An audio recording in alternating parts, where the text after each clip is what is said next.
සමහර ගෑන් ළමයි කියන ප්‍රශ්න ඇහුවා මෙතනවා. යකෝ මේකේ කෙල්ලෙක් වෙලත් මේ දේවල් දරා ගත්තනේ කියලා. තේරෙනවද? ඊගෙන ගෑන් ළමයි හරි මොරාල් එකකින් ඉන්න පුතේ. හරි?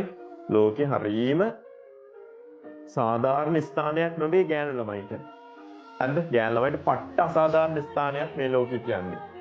පැහැදිලිද? ඒකින හරිය ලොකු හැලහැප්පීම් වලට ඉස්සරහට මුහුණ දෙන්න වෙයි. ශක්තිමත් කෙනෙක් වෙන්න. ශක්තිමත් ගෑන් ළමෙක් වෙන්න. තේරෙනවද? අනේ හංගන්න ඕනේ නෑනේ. ඔව්. මේ දවස්වල වෙච්ච දේවල් දැකලා තියෙනව නේද පුතේ? පන්සලට යන්න බෑ, හාමුදුරුවෝ කරදර කරන්න බලන්න ඉන්නේ. පාරක යන්න බෑ, කවුරු හරි කරදර කරන්න යන්නේ. තේරෙනවද? කොහේවත් යන්න බෑ, ඒ තැනකින් තවන තාඩනයක් පීඩනයක් එන්නේ. අක්කගෙනෙට ජොබ් එකකට යන්න නෑ පුතේ. ඒ ජොබ් එකෙත් ඉහළ නිලධාරීන් බලාගෙන ඉන්නේ ගෑනු කෙනෙක්ගෙන් අයිති ප්‍රයෝජනයක් ගන්න. ඔව් කොහේවත් තැනක ගෑනු කෙනෙක් කියන කෙනාට පුතේ සරණක් නෑ පුතේ. තමන්ගේ සරණ තමන්මයි. තමන් මොරාල් පිට ඉන්න පුතේ. ඉස්සරහට මට මොකා ගේම් ඉල්ලුවත් මං ඌ ඉස්සරහා දෙකට නැමෙන්නේ නෑ කියලා ඉන්න පුළුවන් විදිහට ගෑනු ළමයි හැදෙන්න.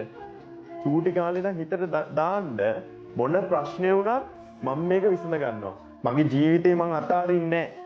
තේරෙනවද? අර කතාවක් තියෙනවා පුතේ.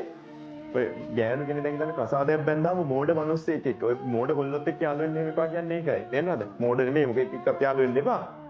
ඔයා විවාහ ජීවිතයකට යම් කාලයක යනකොට එහෙම ඔයා මෝඩෙක් සමග විවාහ වුණොත් එහෙම තේරෙනවද? ඔයාගේ සසරම ඉවරයි පුතේ. ජීවිතේ මේ ජීවිත කාලෙ නෙමෙයි සසරම ඉවරයි පුතේ. තේරෙනවද? ඒ කියන්නේ තේරුම් ගැනීමක් නැති, අවබෝධයක් නැති තේරෙනවද? මහා නිකන් අමන පුද්ගලයෙක් එක්ක ඉදිරි අනාගතයේදී එකතු වුණොත් එහෙම ඉවරයි.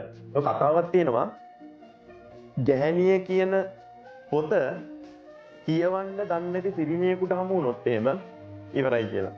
ඒ හින්දා ගැහණිය කියන පොත හමු වෙන්න ඕනේ කියවන්න පුළුවන් මිනිස්සෙකුට. ඒ කියන්නේ එයාව අවබෝධයක් ඇතුව තේරුම් ගන්න පුළුවන් කෙනෙක්ට.